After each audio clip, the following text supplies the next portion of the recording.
Hey everybody, how are you all doing today? This is 44 Politics with another video. Okay, before I get started, please subscribe, like the video, and comment down what type of video you would like me to do in the coming week in the comment section down below. Now, let's get started. Okay, as you can see above, which I'll put my video, which I'm about to talk about, in the cards. I've already done a Senate analysis and prediction, so again, I'll put those up in the cards right now. But a lot of polls have come out showing that the Senate race has changed, and a lot of seats are more competitive, and yeah, things are different.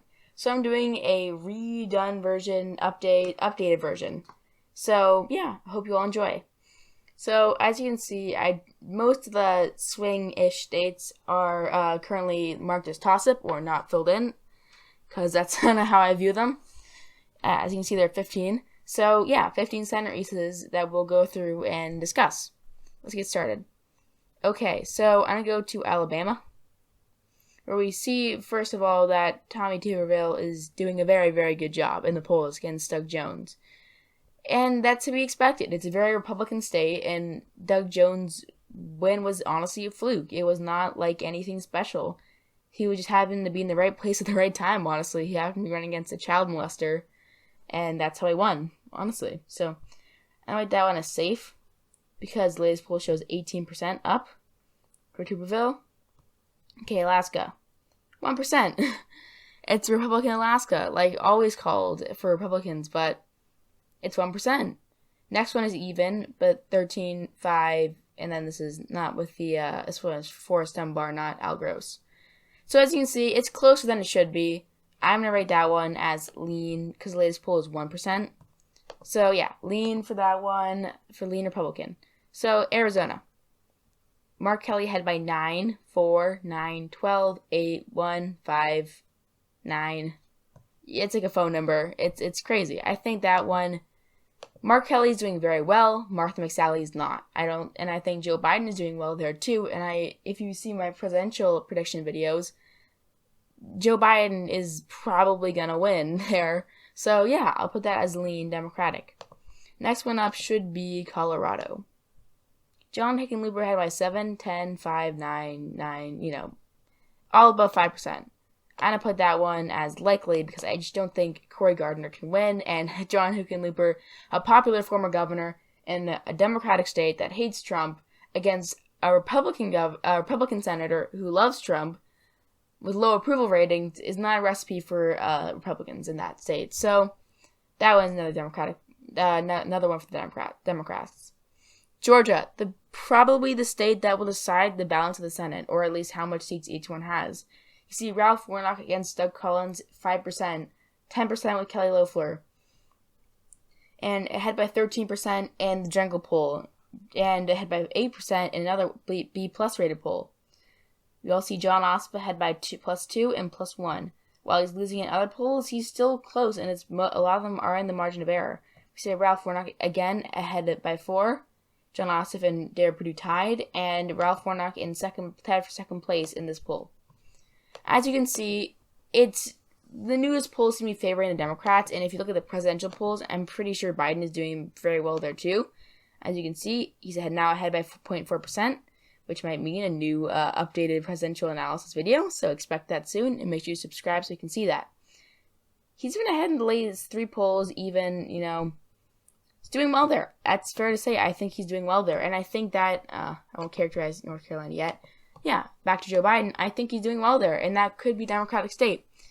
And I think that, honestly, Ralph Warnock is pretty likely to win. But I'm going to put that as toss-up because it's just really uncertain right now, on which we need more polls that show, Jon Ossoff ahead and Ralph Warnock ahead. And if we had more polls, showing that, that the Democrats are winning, then I would trust them a lot more and I would rate it Democratic. Okay, so that's just my characterization for Georgia. Heading down onto, not Indiana, Iowa. Theresa Greenfield, ahead, latest 6 polls show her ahead, with one showing them even, one showing her ahead by 3, one with Ernst ahead, and the rest with, Theresa Greenfield. It's definitely fair to say that is a lean Democratic state. You can't put Arizona in the column and not put Iowa. Kansas. Kansas is what I call closer than it should be. Like South Carolina, Kentucky, and Texas, and Montana, and yeah, a lot of states. Anyway, awkwardly laughs after rambling. As you can see, Roger Marshall has plenty of polls where he's ahead, but he also has, BC rated polls, so not the best poll, but, still a poll showing, and not a deep poll, still a poll showing that Barbara Bollier is ahead. Someone with her tied, ahead by 2, ahead by 1. So it's close. It's certainly very close. And I think that while it's not a toss-up because it's still Kansas, and I put that as lean because I think that Barbara Bollier can win, and they have a Democratic governor, so I think that it's certainly possible. Amy McGrath is the unfortunate story of 2020 Senate race. She started out possibly being able to win, but more and more polls just show her behind by double digits. And while the latest polls show her, show it closer, she's still behind. You see, Andy Beshear, who won, he's leading in a poll. So let's, we head back to now, he's leading. 17%. Amy McGrath is not. She's not doing the same thing as he did.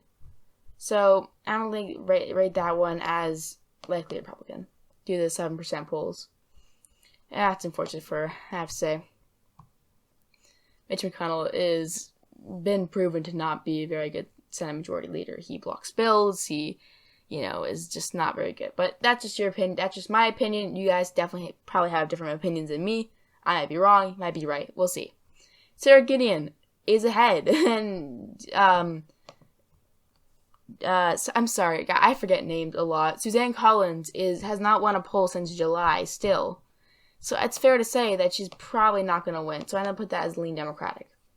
Okay, so we're gonna speed up a little bit because I understand that we're pretty far in. Michigan, Gary Peters, the race is closed up, but I still think it is likely Democratic. And then we head down to Montana, probably the closest one of all. Steve Daines is narrowly ahead, and some polls. While Steve Bullock was ahead before, he is now ahead. And the latest poll, which is definitely old, about 11 days old, it shows him ahead by 1%.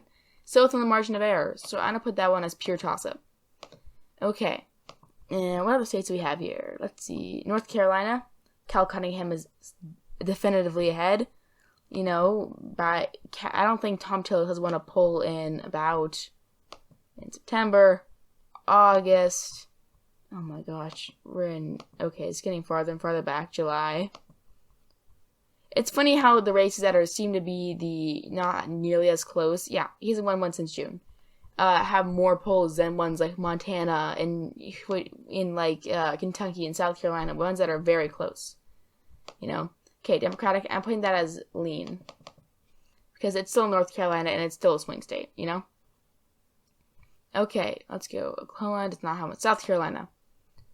Lindsey Graham should be ahead by a lot more. We even have, while this poll is most likely an internal poll, there's a poll showing Jaime Harrison ahead, and Lindsey Graham is leading very slightly. So I gotta put that in the lean column. This is South Carolina.